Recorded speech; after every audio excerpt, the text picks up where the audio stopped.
Hallöchen und herzlich willkommen zu meinem ersten Video mit Stimme. Dazu gibt es heute auch ein super leckeres Apfeltiramisu und es ist eigentlich ziemlich einfach zu machen. Ihr braucht dafür 400 Gramm Äpfel, bei mir seht ihr, es gehen auch alte Lageräpfel, hat super funktioniert und ihr könnt eigentlich auch mehr Äpfel machen, wenn ihr einfach gleich von Anfang an mehr Kompott haben wollt. Weil ich eben so eine alte schrumpelige Schale habe, habe ich es geschält. Bei frischen Äpfeln müsstet ihr es nicht unbedingt schälen. Dann macht ihr das Kerngehäuse raus und schneidet den Apfel einfach in Stücke.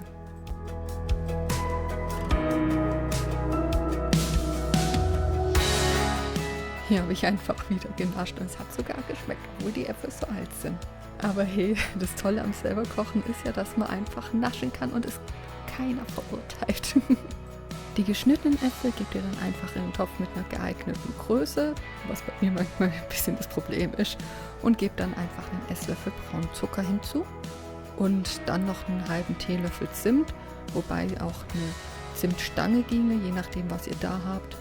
Wenn ich jetzt mehr Kompott mache, nehme ich in der Regel auch Zimtstangen. Dann noch circa einen Teelöffel Zitronensaft. Bei mir kommt immer ein bisschen mehr rein. Das schadet auf alle Fälle nicht. Und dann einfach gut umrühren. Was beim Kompott immer wichtig ist, immer ein bisschen umrühren, damit es eben unten nicht anbrennt. Wie immer den Deckel drauf, um eben Energie zu sparen und das beschleunigt eben auch den Kochprozess. Und nicht vergessen, ab und zu eben umrühren. Man kann auch ein bisschen Wasser dazugeben. Man muss es nicht, aber jetzt zum Beispiel gerade bei Äpfeln, die ein bisschen weniger eigene Feuchtigkeit haben, ist es auf alle Fälle hilfreich.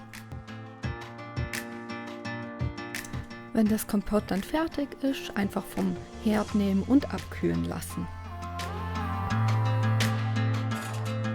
Jetzt kommen wir zur Creme. Dafür tut ihr einfach 125 Gramm Mascarpone in eine Schüssel und fügt dann noch 250 Gramm Magerquark dazu.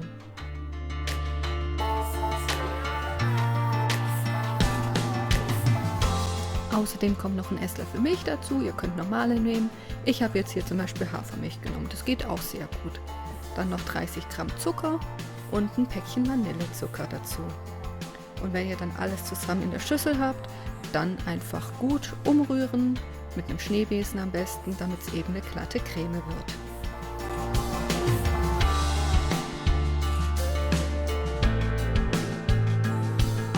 Eine kleinere Auflaufform legt ihr dann einfach mit Löffelbiskuit aus.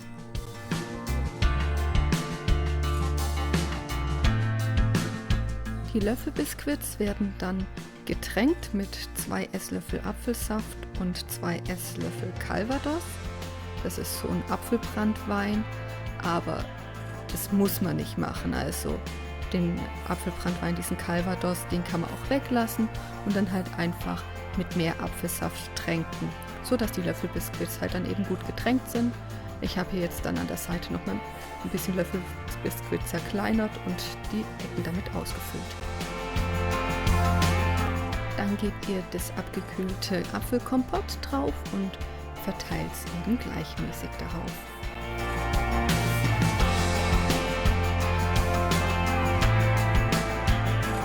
Wenn ihr das dann habt, dann gebt ihr diese Mascarpone-Quarkcreme einfach in Klecksen auf das Apfelkompott und verteilt es gleichmäßig darauf. Die Creme dann einfach noch glatt streichen. Zumindest so, wie es möglich ist. Bei mir ist es jetzt auch nur einigermaßen glatt, aber es ist vollkommen legitim. Dann noch ein Esslöffel Backkakao drüber streuen. Ich finde es jetzt persönlich einfacher, wenn man das in ein Sieb macht und dann eben drüber siebt. Man sieht jetzt auch, dass es nicht unbedingt immer ganz gleichmäßig ist, aber sieht trotzdem schick aus. Dann stellt ihr das Tiramisu einfach kalt, bis es serviert wird, aber es sollte schon mindestens 2 Stunden im Kühlschrank sein. Da wartet wohl jemand ungeduldig, es endlich essen zu können. Ich habe es jetzt noch mit einer Himbeere und Heidelbeeren garniert. Ja, guten Appetit! Natürlich würde ich mich über ein Abo freuen und wenn ihr mal in Kommentaren mal eure Meinung so da lasst. Bis dann!